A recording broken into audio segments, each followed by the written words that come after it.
Magandang araw mga buddy. Ayan, may unit tayong XRM125FI. Ayan, magpapalit tayo ng air filter, fuel filter, at saka maglilinis din tayo ng throttle body.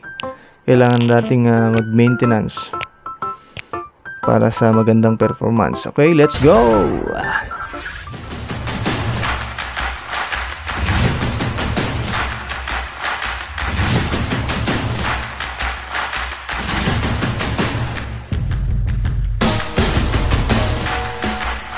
At ito na nga yung mga gamitin natin. Ipapalit natin mga o-ring, fuel filter, at ito yung spark plug. Magpapalit na din ng spark plug, genuine parts, at air filter element. Ayan, replacement lang to. Mas maganda pag original. At ito yung mga tools natin. Ayan. At hatid sa atin ng Coca-Cola. Yan. Joke lang. At ito na nga, mga body. Natanggal na natin yung mga flarings niya. Yan. Skeleton na siya. At ito yung tatanggalin natin, airbox. Yan. Yung papalitan natin air filter and throttle body. Okay. At ito yung fuel pump cover. Yan, tanggalin natin yan mamaya. At natanggal na nga natin yung airbox. At sunod natin yung throttle body assembly. Ayan, lilinisin natin. At ang laman ng airbox ay wala. Ay, nandito pala. Yan, napakadumi niyan mga body. Yan, madumi. Yan yung papalitan natin. At wag natin kalimutang magtanggal ng negative pole ng ating battery para safe sa mga connection ng ating sensors. Yan, tanggalin na din natin yung throttle body. May dalawang bolt lang yan, magkabilaan. Yan, mekos-mekos lang.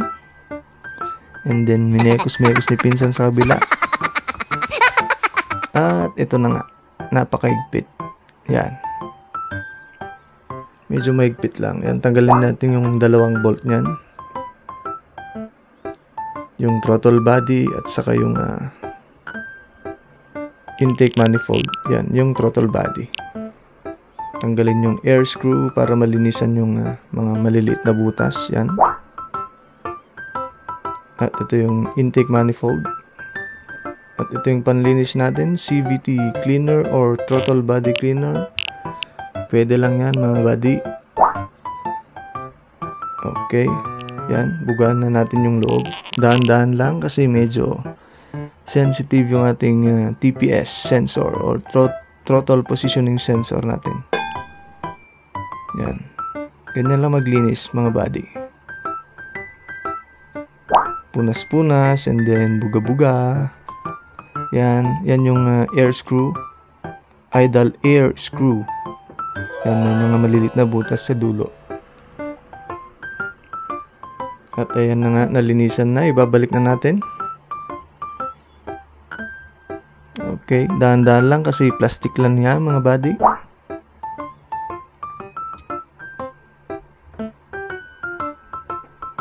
Yan.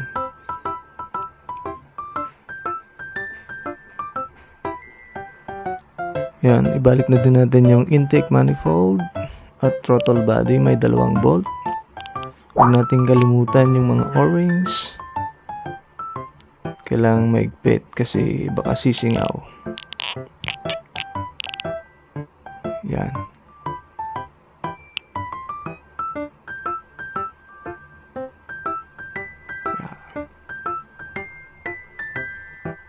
At isunod na natin yung fuel pump cover na tanggalin. Ayan. Yung mga wire harness, tanggalin na din natin. At saka natin iaangat mamaya.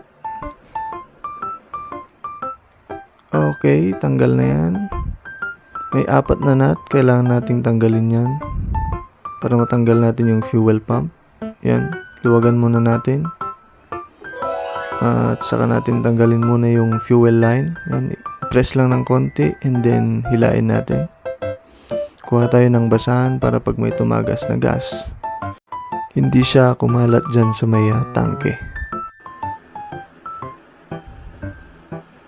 At tanggalin natin yung connection. And then yung 4 na nut, tanggalin na din natin mga buddy. Ayan, mekos lang yan. Matatanggal din. So ayan, natanggal na. At hugutin na natin yan pataas mamaya. Yan, ganyan lang magtanggal mga buddy.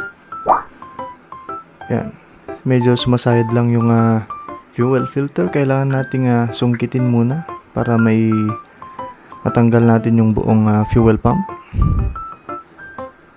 Yan, sumasayad. Kuha tayo ng panungkit. At ito na nga mga buddy, susungkitin ko na. Ayan, para hindi sumayad dun sa may tangke. Ayan, dahan-dahan lang. At ayan na nga, lumalabas na siya. Dahan-dahan lang sa pag-angat kasi medyo madadali natin yung floater dyan. Yan, ito na nga. At ang pagtanggal dyan guys, sungkitin natin yung dalawang lock. Ayan, magkabilaan. And then, ayan, medyo twist natin para matanggal. Ayan, ayun, tanggal na. At wag natin kalimutan yung O-ring. Yan, ito. And then, punasan natin ng konti para malinis naman pagbalik. Yan, punas-punas lang.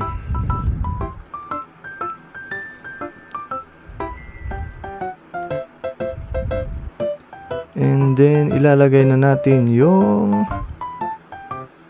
O-ring. Yung mga O-ring niya. Yung nagsisil sa tangke para hindi tumagas yung gasolina. Yan. Dalawang O-ring yan.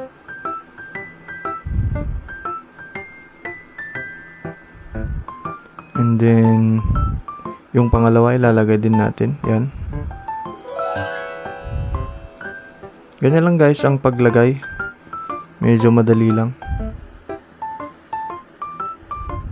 Yan. At sunod na natin yung fuel filter. Yan, malinis yan kasi bago. At tignan natin yung luma, napaka itim na. May O-ring sa loob. Yan. And then, ilalagay na natin ang paglagay dyan. Medyo diinan ng konti and then iti-twist din natin para mag-lock yung dalawang lock niya. Yan. Twist lang ng konti. Yan. Dahan-dahan. Medyo plastic lang kasi yan. At ito na nga. Medyo linis-linis sa tangke. Para naman medyo malinis yung paglagyan ng O-ring. Yan. Dyan nakalapat yung O-ring na nilagay natin kanina. At ilalagay na natin yung fuel pump assembly. Ayan. Ganyan lang paglagay guys. At kung paano natin tinanggal, ganun din natin ibabalik. Ayan.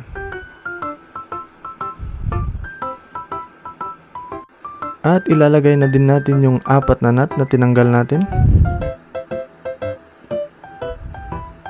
Ayan, ganyan lang magbalik. Higpitan. Kailangan magkabilaan para pantay yung higpit at maganda yung paglapat ng O-ring. Sunod na din natin yung fuel line. Yan. Tulak lang natin para mag-lock. Hanggang mag-click yung lock nya. And wag natin kalimutan yung connection na tinanggal natin dyan.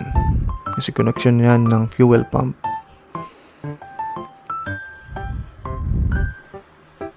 Then, yung throttle body, ibalik na din natin. Ayan.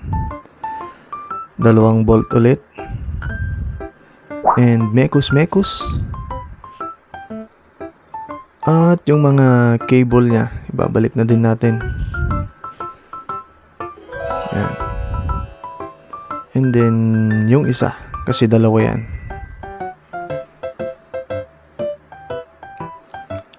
At palitan ko na din yung air filter. Yan, bago na yan. Lagay lang natin na ganyan. And then tatakpan na din natin yan. Ayan. Ganyan lang guys. Yan, ibalik ko na yung cover ng fuel pump. And then yung throttle body, naibalik na din. Higpitan lahat yan. Mga connections. At inspect natin yung mga tinanggal nating connection kanina dyan. Yung injector connection. At yung TPS connection. Ayan. Magre-reset na din pala tayo ng ECU. At binalik ko na yung negative pole ng ating battery. Matatagpuan niyang red na yan sa may tabi ng battery. Hanapin lang natin yung green at blue wire. Ayan. Kasi apat na wire yan. May black na may blue na line and then yellow. Tapos green at blue. So ang kailangan natin yung blue at saka green. Yan, gumawa tayo ng wire na ganyan para pang short circuit natin. Sasaksak natin sa green at saka blue. Yan, ganyan yung magiging itsura. Then full natin yung throttle. Ayan. And then on yung susi, magbi-blink ng 7 times.